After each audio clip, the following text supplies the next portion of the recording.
नमस्कार, मैं रीनू यादव आप सभी दर्शकों का अन्नदाता कार्यक्रम में स्वागत करती हूं। किसान मौसम की परवाह किए बिना सभी के लिए अनाज उगाते हैं, जो कि हमारी सबसे बड़ी जरूरत है। यही किसान हमारे देश की अर्थव्यवस्था का निर्माण भी करते हैं और अगर वही गरीब होंगे तो देश की प्रगति नहीं हो सकती। ऐसे ही किसानों की प्रगति के लिए हम खेतीबाड़ी से जुड़ी बहुत सी नई लाभकारी जानकारियां हर रोज सुबह लेकर आते हैं। तो चलिए कार्यक्रम शुरू करने से पहले देखते हैं क्या है आज के अन्नदाता में। खीरा की सफल खेती कर रहे किसान से मुलाकात।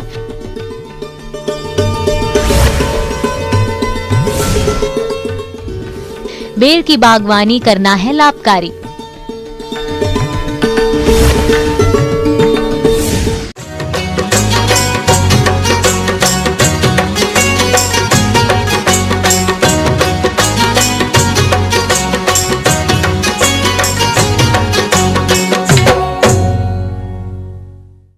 किसान भाइयों, हमारे प्रदेश के बहुत से किसान भाई जहां सलाद वर्गीय फसलों के उगाकर अच्छी आमदनी प्राप्त करते हैं, आज हम बात करेंगे हिमाचल प्रदेश के जिला सोलन के नंदल गांव के ऐसे ही किसान से, चेतराम की, जो पिछले 5 सालों से खीरा की खेती कर अच्छा मुनाफा कमा रहे हैं और इस साल उन्होंने अपने खेतों में बीज रहित खीरा की खेती पहली मर्तबा की है और उन्हें इसके अच्छे दाम भी प्राप्त हो रहे हैं। तो चलिए मिलते हैं उन्हीं से और जानते हैं कि खीरा की उन्नत खेती के बारे में।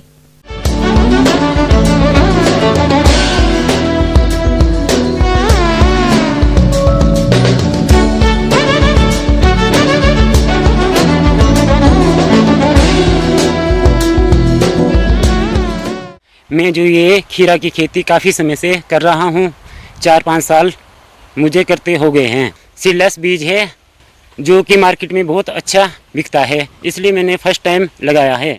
खान पान में खीरा का सेवन अधिक बढ़ने से इसकी मांग बढ़ी है, जिससे किसानों के लिए यह लाभ की खेती बन गई है।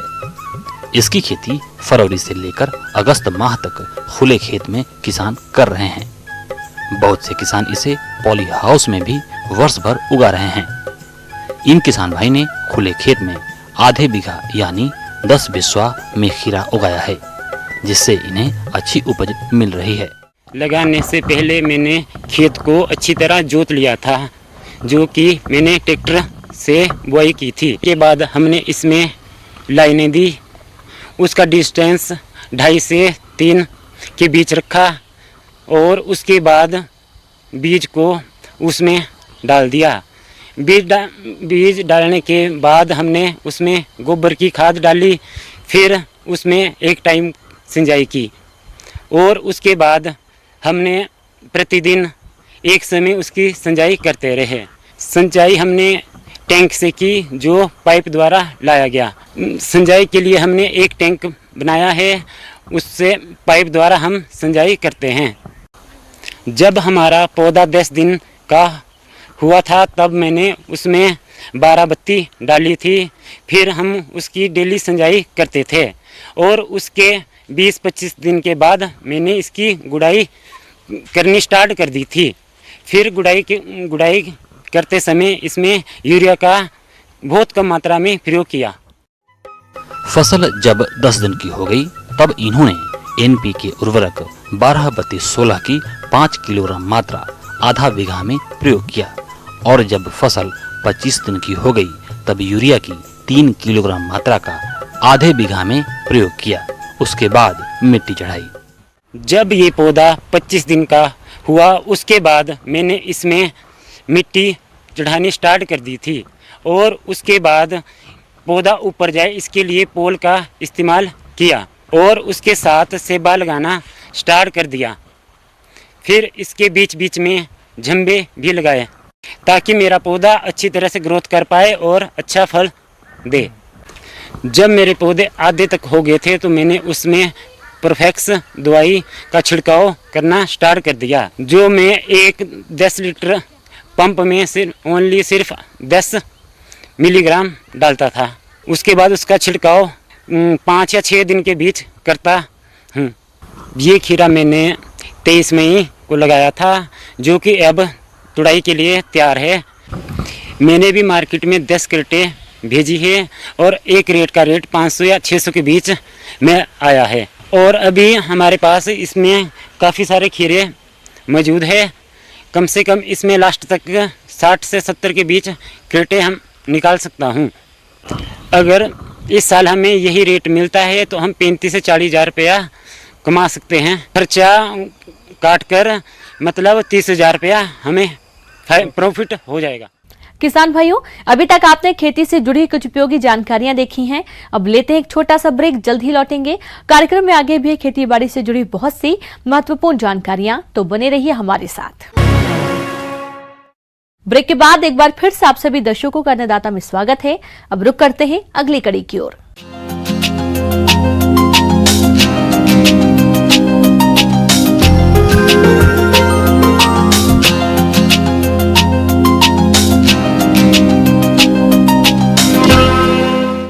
बेल अति प्राचीन और औषधीय गुणों से भरपूर भारतीय फल है। इसे विपरीत जलवायु एवं बंजर कम उपजाऊ भूमि में भी इसकी बागवानी आसानी से की जा सकती है। आज के संदर्भ में इस बदलते परिवेश में देश के लोग औषधीय फलों के प्रति अधिक जागरूक हो गए हैं, जिससे इसकी मांग बढ़ रही है और इसकी बागवानी करने वाले किसान अच्छा मुनाफा कमा रहे हैं।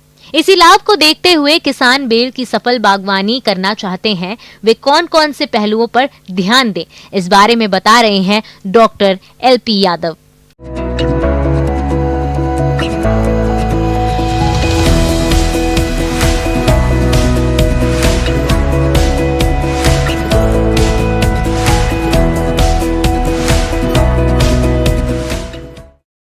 नमस्कार किसान साथियों, आज हम बेल की तकनीकी खेती के बारे में बात करेंगे। और बेल की खेती राजस्थान की जलवायु के लिए बहुत ही उपयुक्त पाई गई है और इसमें कम पानी की आवश्यकता होती है और इसको लगभग किसी भी प्रकार की अनउपजाऊ भूमि और जो पड़ती भूमि है उसमें भी इसको आसानी से लगाया जा सकता है। तो बेल राजस्थान की गर्मियों की मुख्य फल वाली फसल होती है और इसका जूस गर्मियों में कूलिंग का बहुत अच्छा काम करता है और पेट से संबंधित एपेटाइजर का काम करता है। पेट से संबंधित लगभग सभी प्रकार की बीमारियों को यह ख़त्म करता है। इसके अलावा इसकी कैंडी बना सकता है और इसको 1 से 1.5 महीने तक वो निम्न एवरेज तापमान पर इसको स्टोर करके और अधिक लाभ भी ले सकता है। तो बेल को लगाने के लिए सबसे पहले हम भूमि का चुनाव करते हैं। सबसे उपयुक्त भूमि बलुई दोमट पाई जाती है इसके लिए। और गड्ढे तैयार करने के लिए हमें मई जून का महीना उपयुक्त होता है। गड्ढों की दूरी जो सघन खेती के लिए 5 बाई 5 मीटर रखते हैं और कॉमर्शियल व्यावसायिक खेती के लिए हम जो बड़ी वाली किस्में हैं उसके लिए हम 8 बाई 8 मीटर और 10 बाई 10 मीटर पे रखते हैं। गड्ढों का आकार हम 1 बाई 1 मीटर रखते हैं, जिसकी गड्ढों की तैयारी हम मई जून के महीने में कर चुके हैं और अभी इसकी खेती ट्रांसप्लांटिंग करने के लिए जुलाई अगस्त का महीना उपयुक्त माना गया है राजस्थान की जलवायु के लिए। यदि आपने अभी तक रोपाई नहीं किया है तो इस समय भी रोपाई कर सकते हैं, लेकिन इस समय रोपे गए पौधे ठंड में खराब हो सकते हैं, इसलिए ठंड के समय ठट्टर बनाकर पौधों को जरूर ढक दें। तो जो सघन किस्में हैं उसमें मुख्य जो किस्म है गोमायसी, जो आज पूरे देश भर में व्यावसायिक रूप में छा रही है और उसका उत्पादन और उत्पादकता गुणवत्ता सभी में वो उत्तम पाई गई है। और इसका पेड़ लगभग 8 से 10 मीटर लंबाई और चौड़ाई में होता है, लेकिन गोमायसी बोनी किस्म है और इसको हम 5 बाई 5 मीटर पे लगा सकते हैं। इसके अलावा थार नीलकंठ, गोमायसी के अलावा Thar Neelkanth, Thar Divya, NB5, NB7, NB9 आदि किस्में हैं जिनको हम व्यावसायिक रूप से खेती कर सकते हैं। इसके बाद में इसमें मुख्य जो समस्या आती है राजस्थान की जलवायु में, और तापमान अधिक रहने की वजह से इसमें फलों में क्रैकिंग हो जाती है, फलों का रंग भूरे कलर का हो जाता है।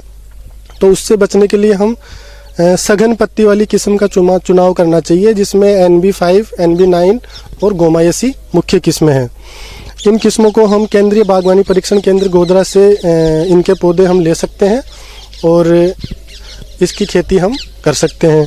इसके साथ में हम इसमें इंटरक्रॉपिंग के रूप में बेल वाली सब्जियां हैं, जैसे लौकी है, करेला है, कद्दू है, खीरा है, ककड़ी है आदि किस्मों को ले सकते हैं। इसके अलावा जो मौसमी फसलें हैं, पत्तीदार सब्जियां हैं, वो भी इसमें बीच में शुरुआत के 3 से 4 साल में ले सकते हैं। गोमायसी के अलावा जो अन्य किस्में हैं उनमें मुख्य रूप से 3 से 4 साल बाद में फल उत्पादन आना शुरू होता है और कॉमर्शियल उत्पादन जो व्यावसायिक उत्पादन है वो 8 से 10 साल बाद में आना शुरू हो जाता है। और 8 से 10 साल के पौधे के ऊपर हमें 50 से 150 किलो तक फल मिल जाते हैं।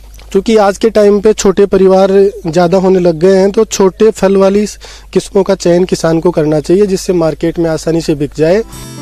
इस समय रोपाई के लिए अगर आपने गर्मी के महीने में गड्ढा नहीं खोदा है तो इस समय गड्ढा खोदकर 10 से 15 किलोग्राम गोबर की सड़ी खाद, 500 ग्राम DAP और 400 ग्राम पोटास प्रति गड्ढा की दर से मिलाएं। फिर गड्ढे की भराई करें, उसके बाद रोपाई करें। गड्ढों को खोदने के बाद में उसमें आधे गड्ढे में गली हुई गोबर की खाद और आधे गड्ढे में गड्ढे की ऊपर की 50 सेंटीमीटर की मिट्टी को मिला के फंजीसाइड को मिक्स करके 10 से 15 ग्राम प्रति गड्ढा और भर देते हैं। भरने के बाद में हम गड्ढे को 4 इंच खाली रखते हैं और बेल को लगा देते हैं।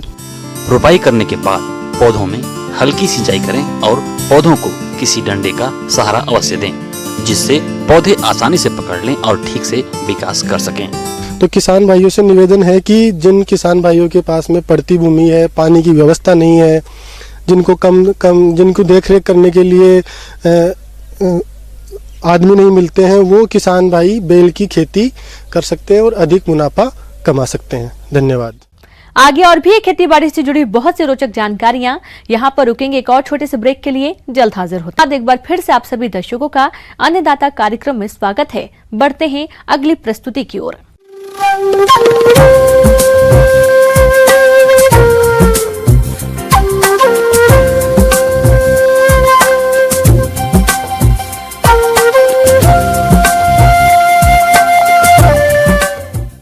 मौसम के अनुसार प्रबंधनों पर टिकी आपकी खेती बाड़ी और इसलिए मौसम पूर्वानुमान और उस पर आधारित साप्ताहिक कृषि सलाह इस प्रकार है।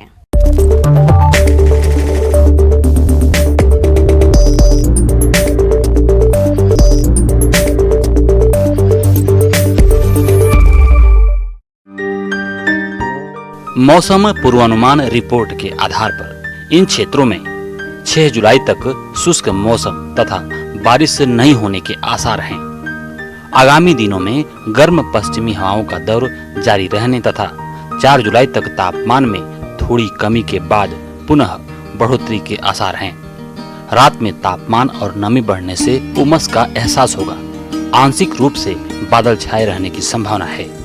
आगामी 3 दिनों के दौरान अधिकतम तापमान 39 से 44 डिग्री सेल्सियस और न्यूनतम तापमान 33 से 35 डिग्री सेल्सियस रहने का अनुमान है।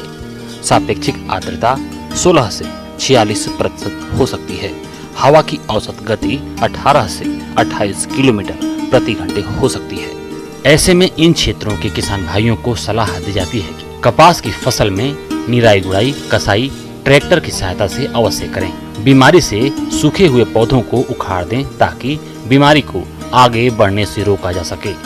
जड़ गलन रोग से प्रभावित पौधों के आसपास के स्वस्थ पौधों को कार्बेंडाजिम 2 ग्राम प्रति लीटर पानी की दर से घोल बनाकर 400 से 500 मिलीलीटर जड़ों में डालें।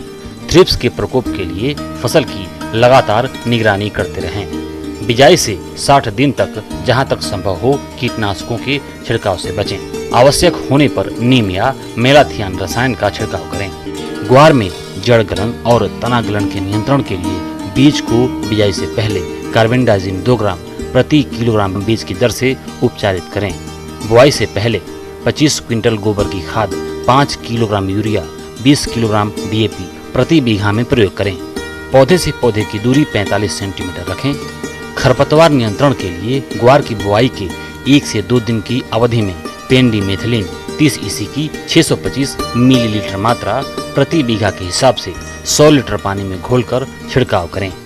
रेतीली मृदाओं में जहां मूंगफली में भूरट खरपतवार की समस्या हो वहां पेंडिमेथिलिन 30 EC की 175 ग्राम मात्रा का प्रयोग बुआई के 2 दिन बाद तथा पुनः 6 सप्ताह बाद सिंचाई के तुरंत बाद छिड़काव कर दें। अगर बुआई के समय खरपतवार नाशी का प्रयोग नहीं किया गया है तो बुआई के 30 से 35 दिन बाद खरपतवार नियंत्रण के लिए इमेजथा पर 10 SL दवा की 10 ग्राम सक्रिय तत्व प्रति बीघा की दर से 100 से 125 लीटर पानी में डालकर छिड़काव करें। मूंग की बुआई के लिए सिफारिश किस्में MH 421, IPM 2-3 Satya SML 668 K 851 MUM2 Gangotri का प्रयोग कर सकते हैं। बीज की दर 4 से 5 किलोग्राम प्रति बीघा प्रयोग करें। कतार से कतार की दूरी 30 सेंटीमीटर रखें। नाइट्रोजन 5 किलोग्राम और फास्फोरस 10 किलोग्राम प्रति बीघा दें। मोठ फसल की बुआई वर्षा शुरू होने से लेकर 15 अगस्त तक की जा सकती है। सिफारिश किस्में RMO 40 का प्रयोग कर सकते हैं। बीज दर 2.5 किलोग्राम प्रति बीघा उपयोग करें। कतार से कतार की दूरी 45 सेंटीमीटर रखें। तिल की बुआई वर्षा प्रारंभ होने से जुलाई तक कर सकते हैं। बिजाई के लिए उन्नत किस्में RT 351, RT 346, RT 187, RT 125 व RT 40 का उपयोग करें। बीज की दर 2.5 किलोग्राम प्रति हेक्टेयर उपयोग करें। बीज का उपचार कार्बोक्सिन और थायरम की 3 ग्राम मात्रा प्रति किलोग्राम बीज की दर से उपचारित करें। कीट नियंत्रण के लिए 5 ग्राम थायोमेथाक्साम 25 WG प्रति किलोग्राम बीज की दर से उपचारित करें। बुआई के समय 10 किलोग्राम नाइट्रोजन 25 किलोग्राम फास्फोरस का उपयोग करें। बाजरा की बुआई के लिए उपयुक्त समय है। बाजरा बुआई के लिए सिफारिश की गई किस्में HHB 67, राज 171, ICMH 356, MH 169, RHB 121, CZP 9802, GHB 538, HHB 67-2, GHB 719, ICTP 8203, HHB 60, RHB 90, Pusa 605 का उपयोग करें। सामान्यतया 4 किलोग्राम बाजरे का प्रमाणित बीज प्रति हेक्टेयर बोएं एवं बाजरे में 22.5 किलोग्राम नाइट्रोजन और 10 किलोग्राम फास्फोरस प्रति बीघा उपयोग करें। नाइट्रोजन की आधी मात्रा और फास्फोरस की पूरी मात्रा बुआई के समय दें। अरंडी की बुआई के लिए सिफारिश की गई किस्में गोच 1, GOCH 4, RCH 1, MRCA 409 का उपयोग करें। बीज दर 3 से 4 किलोग्राम प्रति बीघा तथा चोभ कर बुआई करने के लिए 1.5 से 2 किलोग्राम प्रति बीघा पर्याप्त रहता है। कद्दू वर्गीय सब्जियों की वर्षाकालीन फसल की बुआई करें। लौकी की उन्नत किस्मों में पूसा नवीन, पूसा समृद्धि, करेला की उन्नत किस्मों में पूसा विशेष, पूसा 2 मौसमी, खीरा की उन्नत किस्मों में पूसा उदय, पूसा बरखा आदि किस्मों की बुआई करें। कच्ची ज्वार के पौधों में हाइड्रोसायनिक तत्व होता है जो पशुओं के पेट में एसिड में परिवर्तित हो जाता है। इस समस्या से बचने के लिए 50 दिनों की अवस्था से पहले ज्वार खिलाने से बचें। प्राथमिक उपचार के रूप में प्रभावित पशुओं को रक्त के ऑक्सीजन परिवहन को बहाल करने के लिए सोडियम थायोसल्फेट का इंजेक्शन दिया जा सकता है।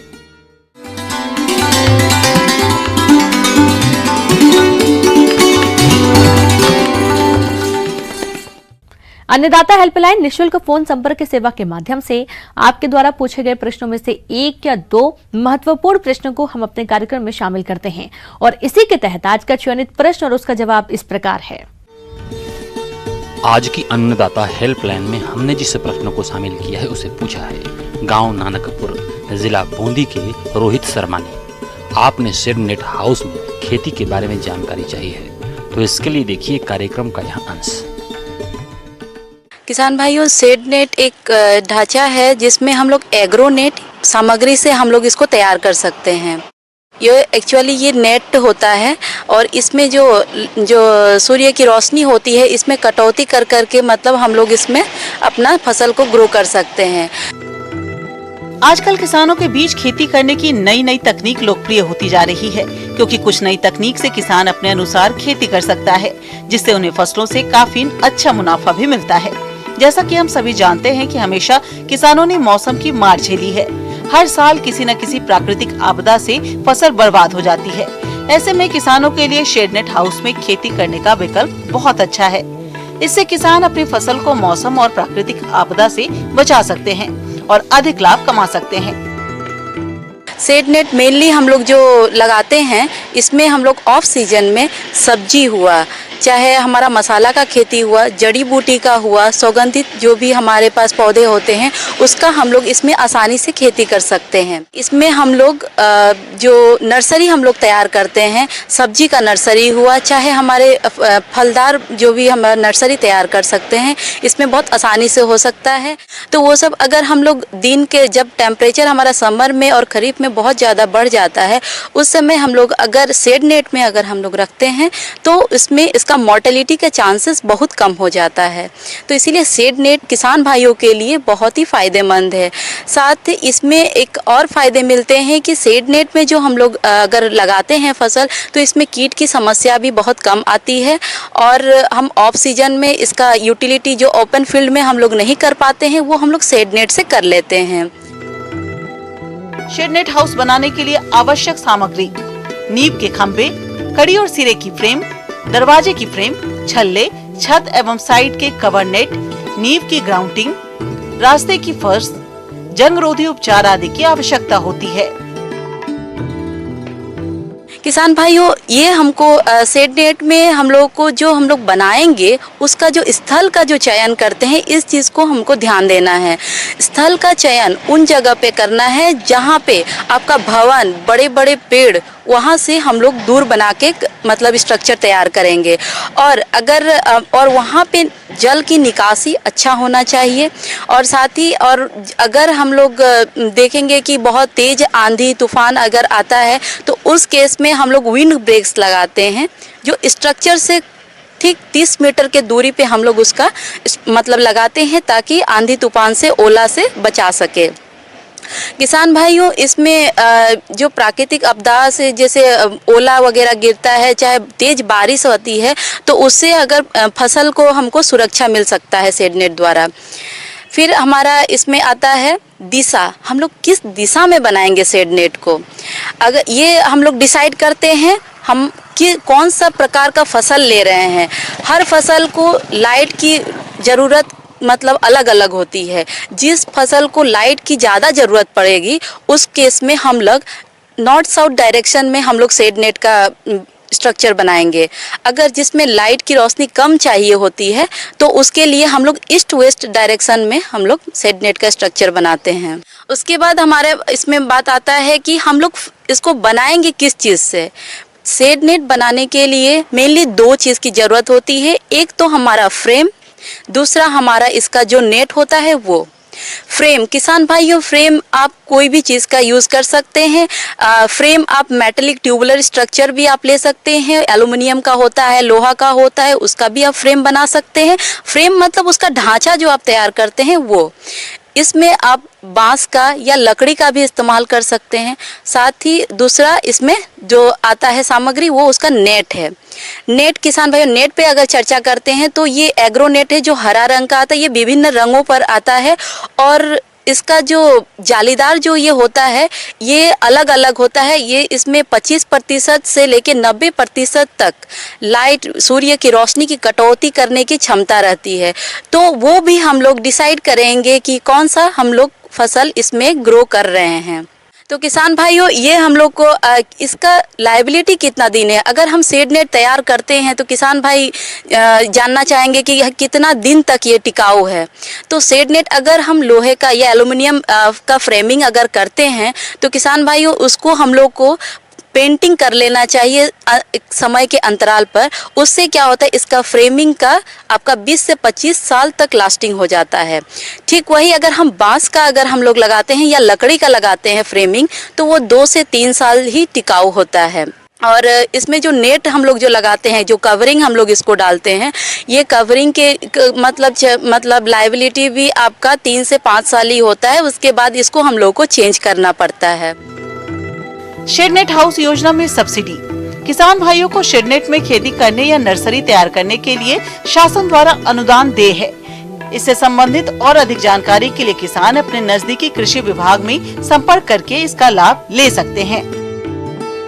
अब किसान भाइयों, इसमें जो शेड नेट का जो लागत है उस पर हम अगर चर्चा करते हैं तो किसान भाइयों इसमें खर्चा मतलब जो भी बैठता है उस पर भारत सरकार अनुदान देती है। तो अगर ये निर्भर करता है कि वही कि आप फ्रेमिंग मटेरियल क्या यूज कर रहे हैं, कौन सा चीज़ का फ्रेमिंग कर रहे हैं, उस पर अलग अलग है। किसान भाइयों, अगर इसकी जानकारी लेनी होगी कि हम कैसे इसका अप्लाई करें, कैसे हमको इसका फ़ायदा मिल सकता है, तो किसान भाइयों आपके नज़दीकी जो भी कृषि विज्ञान केंद्र होंगे या किसान कॉल सेंटर पे आप कॉल करके भी इसका सूचना प्राप्त कर सकते हैं। किसान भाइयों, अन्नदाता आपकी सेवा के लिए संकल्परत है। कृषि संबंधित समस्या एवं सुझावों के लिए आप हमें इस पते पर संपर्क कर सकते हैं। प्रोड्यूसर अन्नदाता news 18 Rajasthan, Ramoji film city Hyderabad 501512। साथ ही आप हमें ईमेल भी कर सकते हैं। हमारा ईमेल है p18annadatarajasthan@nw18.com। और इसके अतिरिक्त आप हमें निःशुल्क हेल्पलाइन नंबर 180041922155 पर सोमवार से शनिवार सुबह 10 से शाम 4 बजे के बीच संपर्क कर सकते हैं। किसान भाइयों, अब समय हो रहा है आपसे विदा लेने का, तो हमारी अन्नदाता टीम को दीजिए इजाजत। कल फिर आपसे मुलाकात होगी कृषि संबंधित कुछ और महत्वपूर्ण जानकारियों के साथ। नमस्कार।